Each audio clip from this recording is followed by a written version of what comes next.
नमस्कार, मी देवहूती गांजापूरकर. गल्ली ते दिल्ली या यूट्यूब चॅनलमध्ये आपलं स्वागत आहे. मंडल आयोगाच्या शिफारशींचा पाया घालणारे जननायक कर्पूरी ठाकूर यांना मरणोत्तर भारतरत्न पुरस्कार जाहीर झाला. कट्टर काँग्रेस विरोधी असलेल्या ठाकूर यांना देशाचा सर्वोच्च सन्मान देऊन पंतप्रधान नरेंद्र मोदी यांनी सामाजिक न्याय दिलाय. लोहियावादी असलेल्या ठाकूर यांचा काँग्रेसने कायमच दुस्वास केला होता. कर्पूरी ठाकूर यांनी काँग्रेसची घराणेशाही आणि भ्रष्टाचार यांच्या विरोधात आयुष्यभर लढा दिला. राम मनोहर लोहिया यांचे विशेष असलेल्या कर्पूरी ठाकूर यांनी बिगर काँग्रेसवादाचा आवाज बुलंद ठेवला.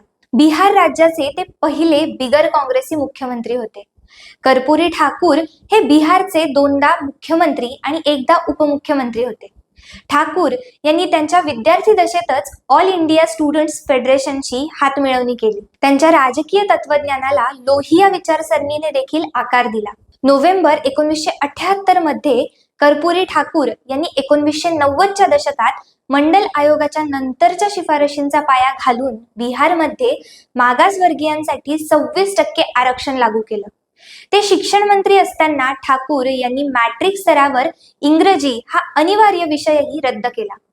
राज्याचे मुख्यमंत्री असताना ठाकूर यांनी मुंगेरीलाल आयोगाचा अहवाल लागू करण्याचा निर्णय घेतला होता, ज्यात सरकारी नोकऱ्यांमध्ये मागासवर्गीयांना आरक्षण देण्याची शिफारस केली होती. पंतप्रधान नरेंद्र मोदी यांनी एक्सवर पोस्ट करून लिहिलंय की मला या गोष्टीचा आनंद आहे की सामाजिक न्यायाचे प्रतीक असलेले महान जननायक कर्पूरी ठाकूर यांना भारतरत्न पुरस्कार जाहीर झाला. त्यांच्या जन्माचं हे शताब्दी वर्ष आहे आणि याच वर्षात ही बातमी आली.